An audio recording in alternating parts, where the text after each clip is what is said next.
Hi, in this video, I want to talk about leadership styles. In the last video, we talked a lot about positional leadership versus a leadership of influence. And in this video, I want to expound a little bit about the kinds of influential leadership. And there are two in particular that I want to stress and talk about today, and that is transactional leadership and transformational leadership. Now, in transactional leadership, leaders who adopt this kind of leadership believe that people can be motivated by reward and punishment. The leadership style focuses a lot about clarifying the roles of people in the organization or in the team and its task requirements. It provides followers with positive and negative rewards based on their performance. And transactional leaders tend to implement managerial activities such as setting of goals, monitoring of progress, and rewarding people according to their performance. They use a lot of extrinsic motivation to increase productivity. Now, let me give you an example of a transactional leadership style. One way in which you can execute transactional leadership style could be, for example, if you are tasked to go into a class to convince the members of the class to join you in a community involvement project. There are many ways that you can influence the people in the class. Perhaps your approach could be to tell them, hey, come, let's join me in this fundraiser because you are able to gain CIP points.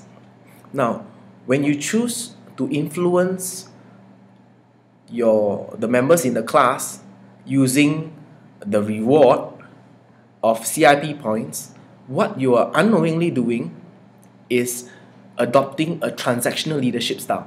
So you are effectively saying that, come on board with me because there's something for you to gain. Now, there are many ways that this could come across, knowingly or unknowingly. Other possibilities could be that, let's join me in this CIP because we get to travel to another country, say Cambodia, to help the school there. Now, many students come on board, probably, sometimes, not really because of really wanting to help the orphans in Cambodia, but it could be that they want to take it as an opportunity as an overseas trip for themselves. So really, as a leader and your approach to influence people, you have to be aware. Are you coming across as a transactional leader or something else?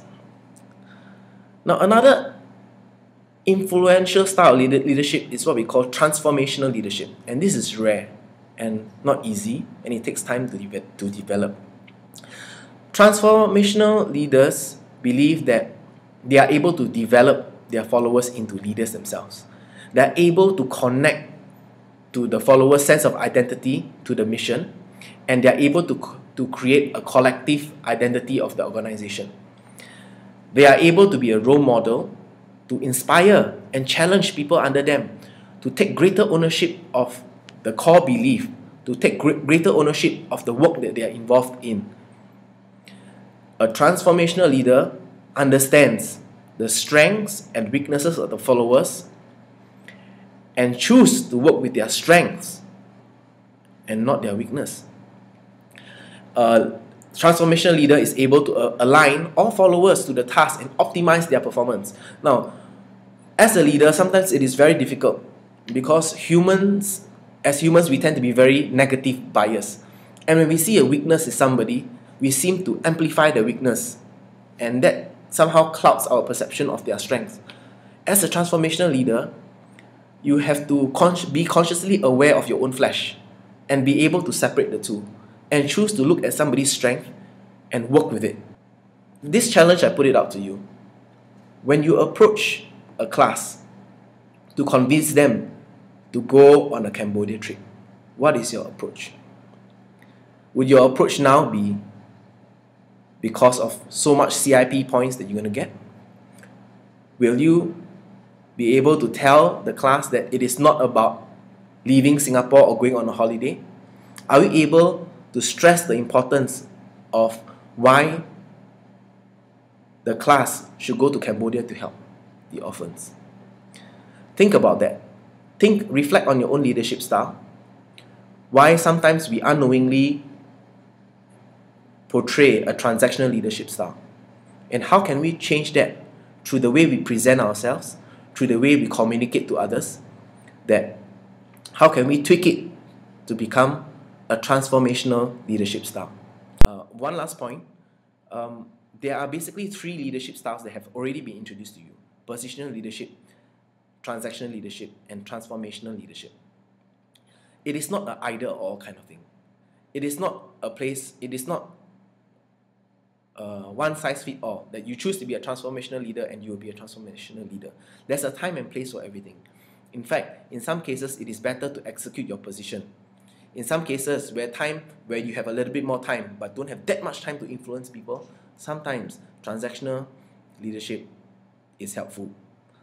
But over the long run, through the interaction with your peers, I hope as a counselor, at the end of your 4 years in Bedok View, 4 or 5 years in Bedok View, that when people look back, they will know that you are a transformational leader. With that, I thank you.